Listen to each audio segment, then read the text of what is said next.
What a strange balance life is. What a strange balance where we have past, present, and future. And God exists in the past, in the present, and the future. And God is beyond time. But it's not a philosophy, whatever it's called, podcast. This is a practical spirituality. Practical spirituality. We're learning from the works of the holy mystic, the Breslov teacher, Rabbi Eliezer Schick, Sacred Tzaddik L'Vracha. And he tells us that we have only today. We need to remember this is all about only today. You have only today. By making yourself knowledgeable, he says, of this fact, that you have only today.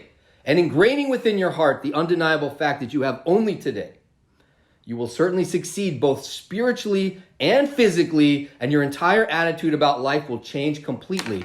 So we're left into balance. If we go with only this moment, and who cares about tomorrow? Tomorrow really doesn't exist. Well, tomorrow doesn't exist. It's only a projection in our mind, and our formulation of tomorrow. First of all, who says we're going to be alive tomorrow? Secondly, who said tomorrow's going to be like we think it is? Thirdly, who says that our plans will work out anything like we think they will? We can all stop and think of many things that did not work out the way that we wish that they would. And so, tomorrow, what is the point of planning for tomorrow? Well, as all of us know, if you don't plan for tomorrow, we end up with a lot of irresponsible style situations. I've been through that in my 20s, and I had a lot of, Buddhist journeys and explorations where I went to the East and I tried to study Buddhism, but I would say unsuccessfully, though I learned a lot of great things. I wasn't successful on that path, probably because it wasn't my path. And, on my path now, which I'm very happy, I'm very blessed to the one above that I'm on my path. I did not organize in the sort of normal way that our parents would say. Our parents would say, you got to plan for this, you got to do that. And so, yes, we do need to plan for this and plan to do that. And yet, there is no tomorrow. So what is that? That's the plan of tomorrow that exists within today. Think about that for a minute. That's the plan of tomorrow that exists within today. So let's not get caught up in realizing and believing that plan of tomorrow has anything to do with tomorrow. Isn't that crazy? And the other side is that, like yesterday, plans that didn't work out and goals that we had that are gone and things that we did that we screwed up. Okay, that's what we did. So he's saying if we can successfully carve out today and cut off tomorrow and cut off yesterday, we'll be left with just today. And that is where we can have success. And so we need to have this crazy posture where we both have a plan for tomorrow that we've made today, and we like it. And we work hard towards that goal in such a way that if there is tomorrow, great. The moves that we would have done today will be good for tomorrow. And also that if there's not tomorrow, we'll be able to look back from the heavenly sphere and say, I feel good about what I did that day. That was a good day. That was a worthy move. Now, what is that? That's actually probably just doing things not based on the results, but instead doing things because they're the right thing to do.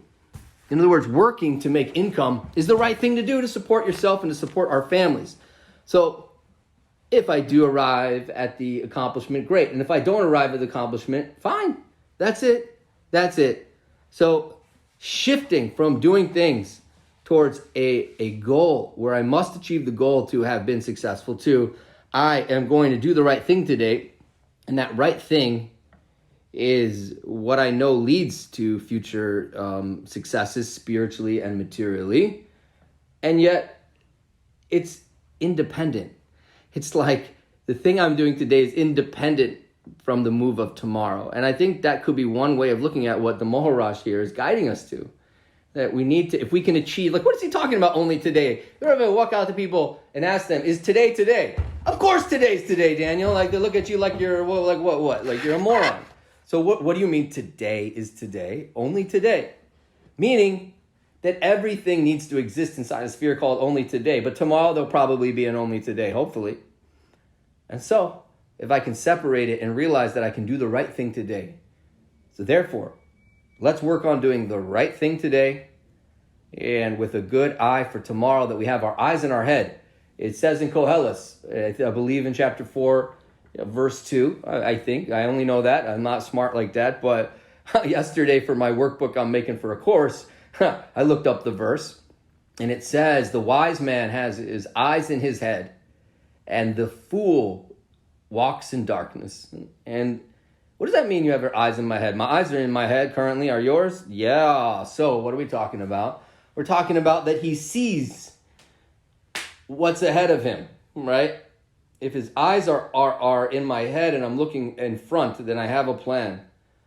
And a fool walks around in darkness. He doesn't see what's around him. He doesn't see what's going on right in front of him. His eyes are blinded.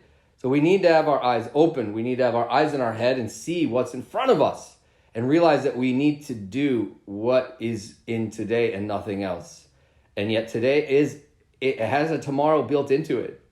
So this that we say that tomorrow doesn't exist doesn't mean we don't plan for tomorrow. It just means that our planning for tomorrow has to do just with today and doing the right thing, because it's a healthy move to have a future plan that is in different areas of our life that is healthy. I hope this is helpful to you. If it wasn't, please let us know why not, and have a beautiful day. And we'd like to continue to serve you and anyone who feels this would benefit them. Pass it on. Bye-bye.